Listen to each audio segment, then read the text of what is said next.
ପ୍ରକୃତରେ ଘୋଡ଼ା ହେଇପାରେ ନାହିଁ। ଏଠି ବିଜୁ ଜନତା ଦଳ ସହିତ ବିଜୁ ପ୍ରେମୀ ଓରିଜିନାଲ ବିଜୁ ପ୍ରେମୀ ସହିତ ନକଲି ବିଜୁ ପ୍ରେମୀ ସହିତ ଲଢେଇ ଚାଲିଛି ରାଜ୍ୟସଭାରେ ଯୋଉ ଚତୁର୍ଥ ସିଟ୍ଟା। ଆପଣ ଦେଖିବେ ପ୍ରଥମ ସିଟ୍ରେ ବିଜେପିରେ ତାଙ୍କର 2 ଜଣ ପ୍ରାର୍ଥୀ ତାଙ୍କର ନିର୍ଦ୍ୱନ୍ଦ୍ୱ ଜିତିଯିବେ ତାଙ୍କ ସଂଖ୍ୟା ଅନୁସାରେ। ବିଜେଡିରେ ବି ପ୍ରକୃତ ସଂଖ୍ୟା ଅନୁସାରେ ଜଣେ ଜିତିଯିବେ ଏବଂ ଜଣେ କ୍ୟାଣ୍ଡିଡେଟ୍ ହେଇଛନ୍ତି ସ୍ୱାଧୀନ ଭାବରେ। ଆଉ ବିଜେଡି ଯୋଉ ଆଉ ଜଣକୁ ଠିଆ କରିଛନ୍ତି କଂଗ୍ରେସ ମିଳିତ ଭାବରେ କରିଛନ୍ତି ସେ ପ୍ରାର୍ଥୀ ସହିତ ଲଢେଇ ହବ।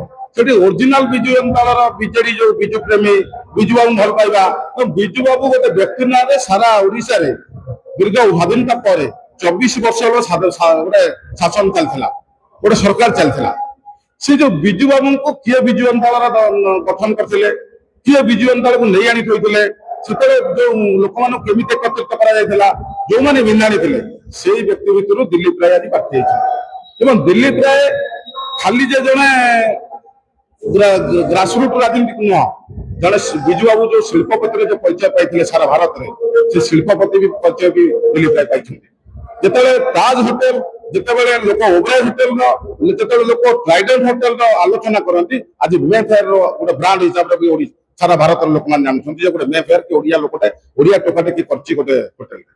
ତାପରେ ଆପଣ ଦେଖିବେ ବିଜୁ ଜନତା ଦଳ ଯେତେବେଳେ ଗଠନ ହେଲା ସେତେବେଳେ ଦିଲ୍ଲୀପ ରାୟଙ୍କ ଅବଦାନ ବହୁତ ଥିଲା।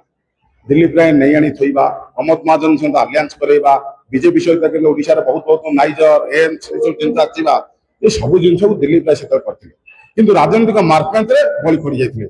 କିନ୍ତୁ 2002 ମସିହାରେ ସେ ଯୋଉ ଥରେ ସ୍ୱାଧୀନ ଏମ୍ପି ଠିଆ ହେଇଥିଲେ ରାଜ୍ୟସଭାରେ ସେତେବେଳେ ସଂଖ୍ୟା ନଥାଇ ବି ସେତେବେଳେ ବିଜୟ ହେଇଥିଲେ। ଏ ଯେ ଆଜି ଯୋଉ ଇଲେକ୍ସନଟି ରାଜ୍ୟରେ ରାଜ୍ୟସଭାକୁ ନେଇକି ହେଇଛି ସେଥିରେ ଆପଣ ଦେଖିବେ ନିଶ୍ଚିତ ବିଜୁ ପ୍ରେମୀ ଓରିଜିନାଲ ବିଜୁ ଯୋଉ ବିଜୁ ବାବୁଙ୍କ ଦାୟତ କୋଉମାନେ ଏବଂ ନକଲି ବିଜୁ ଦଳଙ୍କ ଦାୟତ ସେ ଯୋଉ ଗତେଶ୍ୱର ହୋତା ସେ କୁଆଡେ ଆସିଛନ୍ତି, ସେ କିଏ। ଏବଂ ଆଉ ଗୋଟେ ନ୍ୟାରେସନ ଗୋଟେ ଆପଣ ଦେଖିବେ ସାରା ଓଡିଶାରେ ବିଜୁ ଦଳ ଭିତରେ ପଶି ଯାଇଛି ଗୋଟେ ବର୍ନ ପବ୍ଲିକ ଲିଡର ଆସେ। ଯେମିତି ଦିଲ୍ଲୀପ ରାୟ କାଉନସିଲର ମ୍ୟୁନିସିପାଲିଟି ରାଉରକେଲା ମ୍ୟୁନିସିପାଲିଟିର କାଉନସିଲର ନେତା ହେଇଥିଲେ, ତାପରେ ଏମଏଲଏ ହେଇଛନ୍ତି, ଶିଳ୍ପମନ୍ତ୍ରୀ ହେଇଛନ୍ତି, ରାଜ୍ୟସଭାକୁ ଯାଇଛନ୍ତି, କେନ୍ଦ୍ରମନ୍ତ୍ରୀ ହେଇଛନ୍ତି, ଦେବଗୌଡ଼ଙ୍କ ଗଭର୍ଣ୍ଣମେଣ୍ଟରେ ଅଛନ୍ତି, ବାଜପେୟୀଙ୍କ ଗଭର୍ଣ୍ଣମେଣ୍ଟରେ ମନ୍ତ୍ରୀ ହେଇଛନ୍ତି ଏବଂ ସିଏ ନୀଳମଣି ରାଉତଙ୍କ ନାତି। ଯେ ଓଡିଶାର ପୂର୍ବ ମୁଖ୍ୟମନ୍ତ୍ରୀ ନୀଳମଣି ରାଉତଙ୍କର ନାତି ହଉଛନ୍ତି ଦିଲ୍ଲୀପ ରାୟ ଏବଂ ବିଜୟ ରାଉତ ଯିଏ ପୂର୍ବ ମନ୍ତ୍ରୀ ଥିଲେ ସିଏ ହଉଛନ୍ତି ଦିଲ୍ଲୀପ ରାୟଙ୍କ ମାମୁଁ। ଯିଏ ବାସୁଦେବପୁର ପୂର୍ବତନ ବିଧାୟକ ଥିଲେ ସେ ତାଙ୍କ ଭାଇ ବିଷ୍ଣୁବ୍ରତ ରାଉତରାୟ। ଗୋଟେ ଟୋଟାଲି ଗୋଟେ ପରିବାର ଭିତରେ ତାଙ୍କର ଗୋଟେ ରାଜନୈତିକ ପରିଚୟ ଅଛି। ଏ ଭିତରେ ଆଜି ଯୋଉ ଗ୍ରାସ ରୁଟ୍ରେ ଛାତ୍ର ରାଜନୀତିରୁ ଲୋକମାନେ ରାଜନୀତି କରୁଥିଲେ, କଲେଜ ୟୁନିୟନ ପ୍ରେସିଡେଣ୍ଟ ସେ ଆଗାମୀ ଦିନରେ ଏମଏଲଏ ହଉଥିଲା କି ଚେୟାରମ୍ୟାନ ହଉଥିଲା କି ଏଇସବୁ, ଏବେ ଦେଖିବେ ବିଜୁ ଜନତା ଦଳରେ ସର୍ଭେଣ୍ଟ ଲିଡର ଆସିଛନ୍ତି। ଚାକିରି କରିଥିଲେ, ମୁଣ୍ଡ ବିକିଥିଲେ ବିର୍ଲା କମ୍ପାନୀ ପାଖରେ ସନ୍ତୋଷ ମିଶ୍ର, ସେ କହୁଛନ୍ତି ନେତା ବି ପଞ୍ଜାବୀ ଖଣ୍ଡେ କିଣିଦେଇ। ଆଜି ଆପଣ ଦେଖିବେ ସେ ଯୋଉ ଆପଣ ଗତେଶ୍ୱର ହୋତା ସେ କଣ କଲେ ନା ଆପଣଙ୍କର ଦେଖିବେ ସେ ସରକାରଙ୍କ ଭଲ ପାଠ ପଢୁଥିଲେ ବୋଲି ସରକାରଙ୍କ ମେଡିକାଲ କଲେଜରେ କଟକ ବଡ ମେଡିକାଲ ପାଠ ପଢିଲେ ମାଗଣା। ତାପରେ କ୍ଲିନିକ ଯୋଉ ଚାକିରି କଲେ ବଡ ମେଡିକାଲରେ କିନ୍ତୁ ଚୋରା ବାଟ ପଛପଟେ କବାଟ ଖୋଲିକି କ୍ଲିନିକ ଚଲେଇଲେ କିନ୍ତୁ ପଇସା ରୋଜଗାର କରିବା ପାଇଁ। କଣ ସେବା କଲେ? ତେଣୁକରି ଯୋଉ ଦଳକୁ ବିଜୁ ଜନତା ଦଳ, ବିଜୁ ଆଦର୍ଶ, ବିଜୁ ସ୍ୱାଭିମାନ, ବିଜୁ ଆମଙ୍କ ନାଁରେ ଯୋଉ ଗୋଟେ ଉତ୍ତମ ପୁରୁଷ ପ୍ରଭାତ ପୁରୁଷ ଯୋଉ କାର୍ଯ୍ୟକ୍ରମ ହେଇଥିଲା ଆଜି ରାଜ୍ୟସଭା ରାଜନୀତିରେ ଗୋଟେ ରୋଚକ ଘଟଣା ନବ, ନିର୍ଣ୍ଣାୟକ ଘଟଣା ନବ। ନିଶ୍ଚିତ ଭାବେ ଦିଲ୍ଲୀପ ରାୟ ବିଜୟ ହେବେ, କାହିଁକିନା ସେ ଯୋଉ ବିଜୁ ଆଇଡିଓଲୋଜି କି ବଞ୍ଚେଇ ରଖିବା ବେଳେ ଦିଲ୍ଲୀପ ରାୟକୁ ବିଜୁ ଭୋଟ ଦେବାକୁ